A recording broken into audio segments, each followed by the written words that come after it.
Assalomu alaykum azizlar, salomatmisiz? Siz Qiziltog' shaharchasi haqida eshitganmisiz? Azim Toshkentning yonginasida, viqorli tog'larning poyida joylashgan mo'jazgina shaharcha bor. Uni Qiziltog', ruschasiga esa Krasnogorsk deb atashadi. Yerlik aholi vakillarining aytishicha, tog'lar botayotgan quyoshni qip-qizil shu'lasiga burkanib, ajib bir tusga kirgani tufayli bu maskanga shunday nom berishgan. Xullas, shunday ajib tusli joy bu. Bizni bugungi tashrifimiz shu go'zal go'shaga, aniqrog'i unda joylashgan zamona Ra'no oromgohiga bo'ladi. Ammo biz bu yerga dam olish uchun emas, balki qadrdonimiz Adamboy bilan diydorlashib, uni sa'y harakatlarini mahsulini ko'rish uchun keldik. Adamboyning loyihasi hamda bevosita ishtirokida qurib ishga tushirilgan gidroponika uskunasi hosil bera boshladi bugun. Balki kimdir nima bo'pti, qandaydir uskuna hosil bersa deyishi mumkin. Ammo bu oddiy uskuna emas. Bu hech qanday sun'iy vositalarsiz, 100% tabiiy, har qanday tirik jon uchun o'ta foydali yashil ozuqani konveyer uslubida yetishtirish uskunasi. Bu uskuna mavsum tanlamaydi. Yilda 12 oy uzluksiz ishlaydi. Ob-havo injiqliklari, suv tanqisligi kabi muammolar uni ish jarayoniga ta'sir qilmaydi. Unda yetishtirilgan barra ozuqani esa barcha o'txo'r hayvonlar, parranda-yu darrandalar, hatto baliqlar ham sevib yeydi. So'zlarimni eshitib kimdir "Haja oshirib yubormadimi bu" deb o'ylagan bo'lsa, marhamat, men bilan yuring, sizga ba'zi narsalarni ko'rsataman. Tajribamizni hayvonot bog'iga kiraverishda bizni viqor bilan kutib olgan bakteriya tuyalardan boshlaymiz. Men hayotimda bunaqa yoqimtoy tuyalarni ko'rmaganman. Qarang, ajoyib-a? Tuyalar bizga boshdan oyoq nazar solib sinchiklab o'rganishdi. Biz ham ularni har tomondan qiziqib tomosha qildik. Eng qizig'i esa keyin boshlandi. Asosiy yemishi dag'al yantoq bo'lgan bu hayvonlarga barra ozuqani taklif qildik. Ulardan biri tatib ko'rdi, ikkinchisi esa qalay degandek savol nazari bilan unga qaradi. Bo'ladi degandek yana bir barra luqmani yamladi degustator. Albatta, yemish tanlashda har kimning o'z didi, o'z qarashi bor. Kimgadir barra maysa, kim uchundir dag'al yantoq tansiq taom. Biz tuyalarni o'z holiga qo'yib tuyaqushlar tomonga yurdik.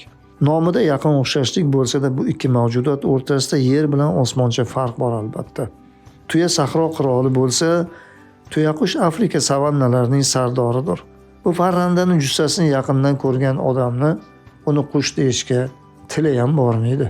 Aytgancha, zamona Ra'noda mo'jazgina hayvonot bog'i bo'lib, oromgoh egalari gidroponika uskunasini aynan shu bog'da saqlanayotgan hayvonlar uchun qurdirishdi.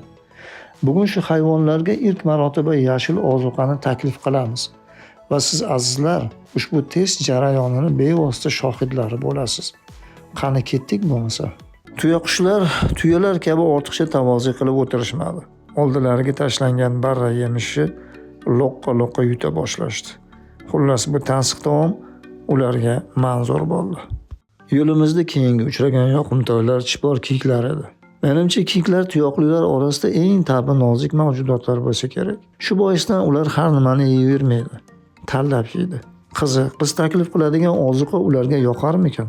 Ularga, hatto ular orasida dikonlab sakrab yurgan xo'tikchaga ham taklifimiz manzur bo'lgani bizni ko'p quvontirdi.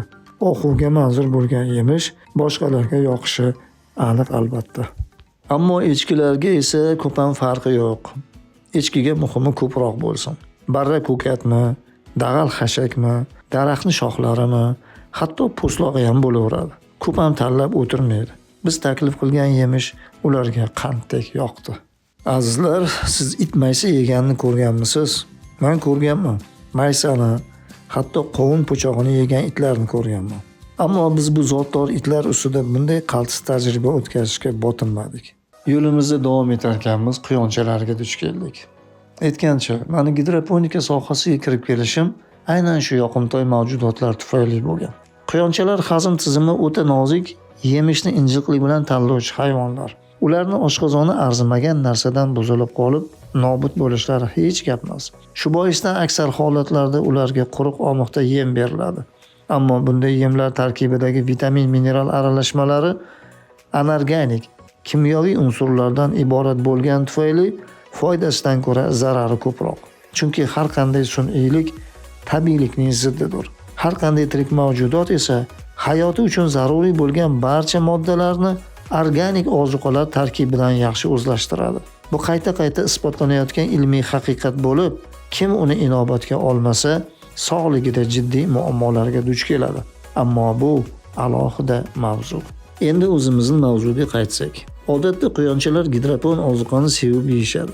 Faqat me'yordan oshirilmasligi lozim. Aks holda qosh qo'yamalab ko'z chiqarishimiz hech gap emas. Xullas, yoqimtoy quyonlarga taklifimiz manzur bo'ldi. Tashrifimizning kulminatsiyasi esa endi boshlanadi. Aslida zamona Ra'noning sohiblari gidroponika uskunasini oromgohda parvarishlanayotgan ko'p sonli otlar uchun o'rnatishga qaror qilishgan. Ularning bu qarori shubhasiz to'g'ri bo'lganiga ishonchim komil.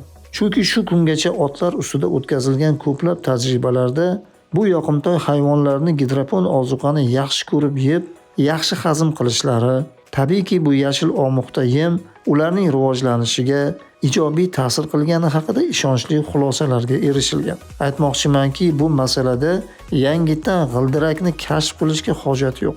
Bu yerda muammo bu zotdor otlarni ular uchun yangilik bo'lgan gidropon ozuqaga og'riqsiz moslashtirish masalasidir. Shu boisdan otlarga oz miqdorda yashil ozuqa berib, ularning kayfiyatini o'rgandik. Umuman olganda birinchi gal uchun yomon emas. Otlar yashil ozuqani yaxshi qabul qilishdi. Aslida zotdor otlar hatto och qolganda ham duch kelgan yemishni yamlayvermaydi, tanlab yeydi. Modomiki to'q qorniga gidropon ozuqani yedimi, demak hammasi joyida. Demak biz maqsadimizga erishdik.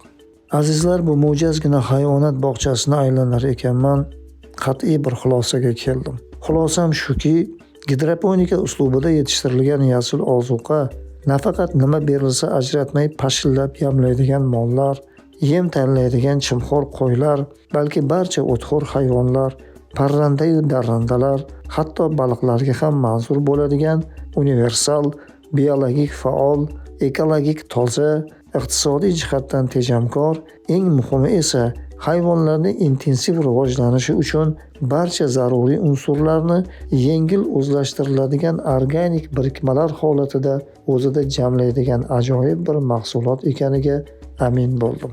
Ammo shu o'rinda anchadan beri ko'nglimni xira qilib turgan bir muammoga to'xtalmay o'tib keta olmayman.